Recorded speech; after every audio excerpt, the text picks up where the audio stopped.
Hi నమస్తే welcome to red TV. నేను మీ ప్రత్యూష. ప్రస్తుతం మనతోని సీనియర్ జర్నలిస్ట్ దాము బాలాజీ గారు మనతో ఉన్నారు. సార్తో మాట్లాడి మరిన్ని విషయాలు తెలుసుకుందాం. నమస్తే సార్. సార్, ఇరాన్ కి అమెరికాకి యుద్ధం జరుగుతున్న విషయం అందరికీ తెలిసిందే. ఇరాన్ లో అణుబాంబులు తయారు చేస్తున్నారని అమెరికా ఇరాన్ మీద యుద్ధం చేస్తుంది. బట్ ఇరాన్ మాత్రం అణుబాంబులను పాకిస్తాన్ లో దాచిందని చాలా మంది వ్యాఖ్యలు చేస్తున్నారు. మరి ఇందులో ఎంతవరకు వాస్తవం ఉందంటారు? ఇరాన్ ఇజ్రాయెల్ మధ్య వారు, ఇరాన్ మీద అమెరికా దాడి చేయడం, దీని మీద నేను ఆల్రెడీ ఒక 6-7 వీడియోలు చేశాను. సో ఇప్పుడు కొత్తగా ఒక వార్త వైరల్ అవుతుంది. అదేంటంటే ఇరాన్ తన న్యూక్లియర్ బాంబులు కావచ్చు, లేకపోతే యురేనియం నిల్వలు కావచ్చు, అది పాకిస్తాన్లో దాచిపెట్టింది. ఎందుకంటే ఇరాన్కి పాకిస్తాన్కి మధ్య 790 కిలోమీటర్ల బార్డర్ ఉంటుంది అన్నమాట. సో పాకిస్తాన్లోకి తీసుకుపోవడం అనేది పెద్ద విషయం కాదు, పాకిస్తాన్ కానీ ఒప్పుకుంటే. సో జనరల్గా ఇరాన్కి పాకిస్తాన్కి మధ్య మంచి సంబంధాలే ఉన్నాయి. కాకపోతే ఈ యుద్ధంలో ఇరాన్ని పాకిస్తాన్ డైరెక్ట్గా సపోర్ట్ చేయలేదు. బట్ ఇజ్రాయెల్ అటాక్ని పాకిస్తాన్ ఖండించింది. అయితే ఇరాన్కి ఏంటంటే అమెరికా అవసరం కూడా ఉంది. ఆల్రెడీ ట్రంప్ నోబెల్ ప్రైజ్ని కూడా నామినేషన్ కూడా పాకిస్తానే చేసింది. మొన్న యుద్ధానికి ముందే పాకిస్తాన్ ప్రెసిడెంట్ అసీం మునీర్తో లంచ్ మీటింగ్ కూడా ట్రంప్ ఏర్పాటు చేశాడు. ఆ సందర్భంగా ఒకరినొకరు ఇద్దరు పొగుడుకున్నారు. అంటే ఈ దేశాల వ్యవహారాలు ఎలా ఉంటాయంటే కాంప్లెక్స్గా ఉంటాయి. సింపుల్గా మనం ఏదో 1 to 1 వీళ్ళిద్దరు శత్రువులు, వీళ్ళిద్దరు మిత్రులు అని చెప్పేయలేం. అనేక కాంప్లెక్స్ సిచ్యువేషన్లో ఉంటాయన్నమాట. వాళ్ళకి స్ట్రాటజిక్ అవసరాలు ఉంటాయి, తర్వాత వాళ్ళ దేశంలో డొమెస్టిక్ అవసరాలు ఉంటాయి, రెండవది ఎకనామికల్గా ఆధారపడి ఉంటారు ఫండ్కి. ముఖ్యంగా ఏంటంటే పాకిస్తాన్ చాలా క్రైసిస్లో ఉంది, ఫైనాన్షియల్ క్రైసిస్లో ఉంది. వాళ్ళు బెయిల్అవుట్ అంటారు, బెయిల్అవుట్ ప్యాకేజీల వల్లనే బతుకుతున్నారు వాళ్ళు. అంటే IMF ఇంటర్నేషనల్ మానిటరీ ఫండ్ ఇప్పటి వరకు 25 సార్లు బెయిల్అవుట్ ఇచ్చింది వాళ్ళకి. మరోవైపు చైనా ఒక $100 బిలియన్ అక్కడ ఇన్వెస్ట్మెంట్ పెట్టింది. అంటే $30 బిలియన్ అప్పు ఇచ్చింది, ఒక $70 బిలియన్ ఇన్వెస్ట్ చేసింది చైనా. సో ఇప్పుడు అమెరికా కూడా అమెరికా లేకపోతే IMF అప్పు ఇవ్వదు, వరల్డ్ బ్యాంక్ అప్పు ఇవ్వదు. అమెరికా అనుకుంటేనే అవి ఇస్తాయి తప్ప వాళ్ళు లేకపోతే ఇవ్వరు. అందువల్ల అమెరికా అవసరం పాకిస్తాన్కు ఉంది. కానీ ఇరాన్ ఇప్పుడు పాకిస్తాన్లో బాంబులు దాచిపెట్టిందని ఒక వార్త వైరల్ అవుతుంది. ఇది ఎంతవరకు నిజం అనేది మనం పరిశీలిద్దాం. మామూలుగా ఇప్పుడు నేను గత 10 రోజుల నుంచి నాకేం పని లేదు, మొత్తం నేను యుద్ధం మీదనే వార్తలు చదవడం చేస్తున్నాను. సో దీంట్లో కొత్తగా ఇప్పుడు ఏం వార్త వస్తుందంటే, మామూలుగా దీనికి నేపథ్యం కొంచెం చెప్పుకోవాలంటే, అసలు అమెరికా ఇజ్రాయెల్ ఎందుకు ఇరాన్ మీద దాడి చేసింది? యాక్చువల్గా ఏంటంటే ఇరాన్ దగ్గర యురేనియం నిల్వలు 60% ప్యూరిటీ ఉన్న నిల్వలు ఉన్నాయి అనేది చెప్తారు. మామూలుగా న్యూక్లియర్ వెపన్ గ్రేడ్ యురేనియం అంటారు. అంటే న్యూక్లియర్ బాంబు తయారు చేయడానికి యురేనియంను వాడతారు. ఈ యురేనియం అనేది బేసిక్గా 238 అంటారు దాని నెంబర్. యురేనియం 238 అనేది బేసిక్ మెటల్ అనమాట, యురేనియం మెటల్. దీన్ని సివిల్ అవసరాలకి, సివిల్ ఎనర్జీ అంటారు. న్యూక్లియర్ ఎనర్జీ కావచ్చు, ఐసోటోప్, మెడికల్ ఐసోటోప్ తయారు చేయడం కావచ్చు, అంటే క్యాన్సర్లో వాడే ఐసోటోపుల్ని దీని ద్వారా తయారు చేస్తారు. అట్లాగే స్పేస్ రీసెర్చ్లో తయారు చేస్తారు, కొన్ని రియాక్టర్ల దీంట్లో తయారు చేస్తారు. ఇలాగా దీన్ని సివిల్ అంటే మిలిటరీ పర్పస్లకు కాకుండా సివిల్ పర్పస్లకు కూడా యురేనియంని వాడతారు. ఆ యురేనియం వాడాలంటే దాన్ని 3 నుంచి 5% వరకు ప్యూరిఫై చేస్తే సరిపోతుంది. లేదు దాని మీద రీసెర్చ్ చేయాలి, రియాక్టర్లలో ఎలా ఉంటుంది అనుకున్నప్పుడు 20% ప్యూరిఫై చేస్తే సరిపోతుంది. కానీ ఇరాన్ ఏం చేసిందంటే 60% ప్యూరిఫై చేసింది. అంటే ఇరాన్ ప్లాన్ ఏంది? 60% ఎందుకు చేసిందంటే, ఈ న్యూక్లియర్ బాంబు తయారు కావాలంటే 90% చేయాలి, ప్యూరిఫై చేయాలి. 60% చేయడం చాలా టైం పడుతుంది. 60 నుంచి 90% చేయడానికి 2 వారాల నుంచి నెల లోపల చేసేయచ్చు అనమాట. అంటే ఎప్పుడు అనుకున్నా న్యూక్లియర్ బాంబు త్వరగా తయారు చేయడానికి రెడీగా ఒక 400 కేజీల యురేనియం 60% ప్యూరిఫై చేసిన యురేనియం నిల్వల్ని వాళ్ళు పెట్టుకున్నారు. దీన్ని ధ్వంసం చేయకపోతే ఇది మన దేశం మీదకి ఏమైనా బాంబు వేస్తుందేమో అని ఇజ్రాయెల్ ముందుగానే ప్రీఎంప్టివ్ స్ట్రైక్ అంటారు దాన్ని. ప్రీఎంప్టివ్ అంటే ఇతను నా మీద దాడి చేస్తాడేమో డౌట్ వచ్చి నేను ముందు దాడి చేయడం. సో అలాగా దాడి చేశారు. అది కూడా ఎప్పుడు చేశారు? ఇరాన్ ఒక పక్క చర్చలకు అమెరికాతో వెళ్తుంది. అమెరికా ప్రతినిధి Steve Witkoff, Iran foreign minister Abbas Araghchi, వీళ్ళిద్దరూ 5 సార్లు చర్చలు జరిపారు ఒమన్ అనే దేశంలో. 6వసారి జూన్ 15న జరపాలి. ఈ లోపల జూన్ 13న ఇజ్రాయెల్ అటాక్ చేసింది ఇరాన్ని. ఎందుకు చేసింది? చర్చలు జరుపుతున్నారుగా వాళ్ళేమీ మేము చర్చలకి రామని లేదు కదా.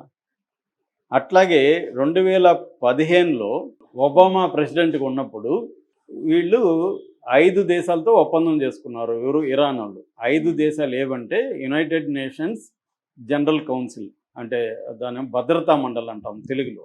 ఐక్యరాజ్య సమితి భద్రతా మండలిలో 5 పర్మనెంట్ దేశాలు ఉంటారు. వాళ్ళని P5 అని పిలుస్తారు. America, UK, Russia, China, France plus 2 అంటే జర్మనీ, EU, యూరోపియన్ యూనియన్. ఈ మొత్తం 7 గ్రూప్స్తో ఇరాన్ ఒక ఒప్పందం చేసుకుంది. కాంప్రహెన్సివ్ ట్రీటీ అంటారు దాన్ని. ఈ ఒప్పందం జాయింట్ కాంప్రహెన్సివ్ ట్రీటీ అంటారు. ఆ ట్రీటీలో ఏంటంటే మేము మాకు అవసరమైన ఈ 3-5% వరకే ప్యూరిఫై చేస్తాము, అంతకంటే చేయము అనేది నెంబర్ 1. నెంబర్ 2 ఏంటంటే ఇంటర్నేషనల్ ఆటమిక్ ఎనర్జీ ఏజెన్సీ అని ఒక సంస్థ ఉంటుంది. వాళ్ళు వివిధ దేశాల్లో అణుబాంబులు తయారు చేస్తున్నారా లేదనేది పర్యవేక్షిస్తూ ఉంటారు. వాళ్ళని మా దేశంలో ఇన్స్పెక్షన్కి అలౌ చేస్తామని ఇరాన్ ఒప్పుకునింది. వాళ్ళు వచ్చి లాస్ట్ ఇయర్ కూడా 15 టైమ్స్ ఇన్స్పెక్షన్ చేశారు. సో ఈ ఒప్పందాన్ని బ్రేక్ చేసింది ఎవరు? ట్రంపే. ట్రంప్ 2018లో బ్రేక్ చేశాడు. ఎందుకు చేశాడో ఎవరికి తెలియదు. తర్వాత శాంతి చర్చలకు వెళ్తున్న, అంటే ఈ పీస్ టాక్స్లో వెళ్తున్న ఇరాన్ మీద ఇజ్రాయెల్ ఎందుకు దాడి చేసింది? లాజిక్ లేదు. అంటే వాళ్ళ ఉద్దేశం, అమెరికా ఉద్దేశం, ఇజ్రాయెల్ ఉద్దేశం ఇరాన్ని ఎదగనీయకూడదు, ఇరాన్ని దెబ్బ కొట్టాలి అన్న ఉద్దేశం తప్ప ఇరాన్ని న్యూక్లియర్ బాంబు లేకుండా చేయాలి అనే ఉద్దేశం లేదు అనేది ఎక్కువ మంది ఇంటర్నేషనల్గా దగ్గరగా ఉన్న పరిశీలిస్తున్నట్టు చెప్తున్నారు. ఈ నేపథ్యంలో ఏమైంది? యుద్ధం జరుగుతుంటే వీళ్ళు ఫస్ట్లో బాగా దెబ్బతిన్నారు. ఎందుకంటే ఇరాన్ ఊహించలే, మనం శాంతి చర్చలు చేస్తున్నాం, మన మీద ఎవడు దాడి చేస్తాడు అనుకున్నాం. అది ఇరాన్ ఫెయిల్యూర్. సో వాళ్ళు వచ్చి బాగానే డ్యామేజ్ చేయగలిగారు. సైంటిస్టులను చంపేశారు, ఆర్ముడ్ చీఫ్లతో సహా ఆర్మీ ఆఫీసర్లను చంపేశారు, ఇంటెలిజెన్స్ అధికారులను చంపేశారు. తర్వాత పేద ప్రజల్ని, మామూలు పిల్లల్ని, వాళ్ళందరినీ చంపేశారు. వాళ్ళ ఇన్ఫ్రాస్ట్రక్చర్ మీద బాంబులు వేశారు, ఆయిల్ మీద, దారుల మీద, నేషనల్ హైవేస్, తర్వాత వాళ్ళ డిఫెన్స్ సిస్టమ్స్, ఎయిర్పోర్ట్లు భయంకరంగా ధ్వంసం చేశారు ఫస్ట్ 12 గంటల్లో. దాంతో ఇరాన్ మేల్కొని ఇరాన్ కూడా అటాక్ చేయడం మొదలుపెట్టింది. దాంతో ఇజ్రాయెల్ కూడా పెద్ద నష్టమే జరిగింది. ఇప్పుడు ఇజ్రాయెల్ పరిస్థితి ఏంటంటే ఇట్లాగే కంటిన్యూ అయితే ఇరాన్ ఇబ్బంది పెడుతుందని అమెరికాని రిక్వెస్ట్ చేశారు, మీరు వచ్చి అటాక్ చేయండి అని. ఎందుకంటే వీళ్ళ దగ్గర బంకర్ బస్టర్ బాంబ్ అనేది ఇజ్రాయెల్ దగ్గర లేదు. బంకర్ బస్టర్ బాంబ్ అంటే అర్థం ఏంటంటే ఒక 200 అడుగుల లోతులో వెళ్ళి కొట్టాలి. వీళ్ళు ఈ మెటీరియల్ అంతా యురేనియం మెటీరియల్ 300 అడుగుల లోతులో పెట్టారు వీళ్ళు. అంత లోతులో కొట్టే బంకర్ బస్టర్ బాంబు ఇజ్రాయెల్ దగ్గర లేదు. అందుకని అమెరికాని అడిగారు. ట్రంప్ ఫస్ట్లో 2 వారాలు టైం ఇచ్చి సడన్గా 22 గంటల్లో అటాక్ చేసేసాడు. 14 బంకర్ బస్టర్ బాంబులు వేశారనమాట 3 వాట్ల మీద. ఫర్దో, నతాంజ్ అండ్ ఇస్ఫహాన్ అనే 3 సైట్ల మీద బాంబులు వేశారు. సో దాంతో ధ్వంసం చేశామని చెప్తున్నారు. ఇప్పుడు అమెరికాలోనే డిఫెన్స్ ఇంటెలిజెన్స్ అని ఉంటుంది, మిలిటరీ ఇంటెలిజెన్స్, వాళ్ళేమో అసలు ధ్వంసం కాలేదు, మెటీరియల్ అంత లోతులకి వెళ్ళలేదని వాళ్ళు చెప్తున్నారు. ట్రంప్ ఏమో లేదు, మేము కంప్లీట్గా ఓబ్లిటరేటెడ్ అనే పదం వాడాడు ఆయన, అంటే కంప్లీట్గా ధ్వంసం చేసేసామని ఆయన చెప్తున్నారు. ఇరాన్లో ఏమో మేము దాని ముందే తరలించేసాం, మాకు ముందే ఇన్ఫర్మేషన్ వచ్చింది దాని మీద చేయబోతున్నట్టు తరలించేసామని చెప్తున్నారు. ఇప్పుడు ఈ తరలించింది ఎక్కడికి తరలించారనేది ఇప్పుడు అందరికీ క్వశ్చన్ అనమాట. వీడు మళ్ళీ తయారు చేస్తాడేమో అనే భయం మళ్ళీ వచ్చింది. ఎందుకంటే చర్చలకు రామంటుంది ఇరాను, ప్లస్ ఈ ఇంటర్నేషనల్ ఆటమిక్ ఏజెన్సీ ఉంది కదా, దాని నుంచి కూడా బయటకు వచ్చింది, ఇన్స్పెక్షన్ మేము అలో చేయమని చెప్తుంది ఇరాను. సో ఇప్పుడు వీళ్ళు న్యూక్లియర్ బాంబు తయారు చేస్తారు. ఎందుకు? ఇరాన్ పాయింట్ ఆఫ్ నుంచి ఆలోచిస్తే మా దగ్గర న్యూక్లియర్ బాంబు లేనందువల్లే కదా వీళ్ళు ధైర్యంగా అటాక్ చేశారు. మా దగ్గర అది ఉంటే వీళ్ళు చేసేవాళ్ళు కాదు కదా. సో మేము చేయకుండా ఉంటే ఎలాగో అటాక్ చేస్తున్నారు, అదేదో చేసేసామనుకో వీళ్ళకి ధైర్యం ఉండదు, అటాక్ చేయరు అన్న ఒక లాజిక్కి ఇరాన్ వచ్చింది. ఇరాన్ ప్రజల్లో కూడా తీవ్రంగా ఇదే అభిప్రాయం ఉందన్నమాట. గవర్నమెంట్ మీద ప్రెజర్ పెరుగుతుంది, మీరు న్యూక్లియర్ బాంబు తయారు చేయండి అని. సో అందుకని వీళ్ళ దగ్గర ఇప్పుడు 400 కేజీల యురేనియం 60% ఉంది కాబట్టి దాన్ని ఎక్కడ పెట్టున్నారు అన్న చర్చ ఇప్పుడు వచ్చింది. దీన్ని పాకిస్తాన్కి తరలించారనేది ఒకటైతే, లేదు అక్కడే ఇరాన్లోనే 500 ఎత్తున్న పర్వతం ఒకటి ఉంది, దాని పేరు పికాక్స్ మౌంటైన్ అంటారు. ఈ పికాక్స్ మౌంటైన్లో 100 మీటర్లు అంటే దాదాపు 300 పైన అడుగుల లోపల పెట్టేస్తున్నారు. దానికి ఇప్పుడు మొన్ననే 6 అడుగుల వెడల్పు 8 అడుగుల పొడవుతో దాదాపు 4 ఎంట్రన్స్ టన్నెల్స్ చేశారు. సో అక్కడ ఇప్పుడు దీన్ని దాచారు అనేది ఒక వర్గం చెప్తుంటే, రెండో వర్గం లేదు, దీన్ని పాకిస్తాన్కి తరలించారు, పాకిస్తాన్ హెల్ప్ చేస్తుంది వీళ్ళకి, ఎందుకంటే పాకిస్తాన్ అమెరికా దాడి చేస్తుందని ఊహించలేదు, అందుకే ట్రంప్కి పాకిస్తాన్ సపోర్ట్ చేసింది. కానీ ఇప్పుడు పాకిస్తాన్ అమెరికా ఇరాన్ మీద దాడి చేస్తే పాకిస్తాన్కి కూడా ఇబ్బంది, ఎందుకంటే బార్డర్ కంట్రీ వాళ్ళకి కూడా రేపు ఇబ్బంది. ఇరాన్ మీద యుద్ధం జరిగితే పాకిస్తాన్కి కూడా ఇబ్బంది. అందుకని మాకు చెప్పకుండా ఇలా చేయడం అనేది పాకిస్తాన్ కోపం వచ్చుండే అవకాశం ఉంది. రెండోది ముస్లిం కంట్రీ కూడా, ఇస్లామిక్ ప్రభుత్వాలే 2 చోట్ల ఉన్నాయి, పాకిస్తాన్లోనూ ఇక్కడ కూడా.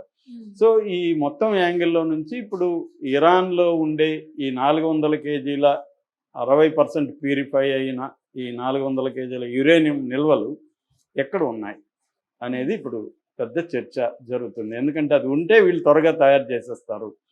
సైంటిస్టులను చంపినప్పటికీ కూడా 10 మందిని చంపేశారు, న్యూక్లియర్ సైంటిస్టులని, అయినా కూడా నాలెడ్జ్ ఉన్న వాళ్ళు ఇంకా ఉన్నారు కాబట్టి త్వరగా తయారు చేస్తారు. నాలెడ్జ్ ఉన్న వాళ్ళు లేకపోతే ఏముంది, వాళ్ళు రష్యా నుంచి తెచ్చుకుంటారు, లేకపోతే నార్త్ కొరియా నుంచి తెచ్చుకుంటారు, చైనా సపోర్ట్ ఉంది, లేదా పాకిస్తాన్ నుంచి కూడా తెచ్చుకోవచ్చు, ఎవరో ఒకరు వచ్చి వాళ్ళకి చేయిస్తారు, మెటీరియల్ రెడీగా ఉంది కదా అనేది ఇప్పుడు డౌట్.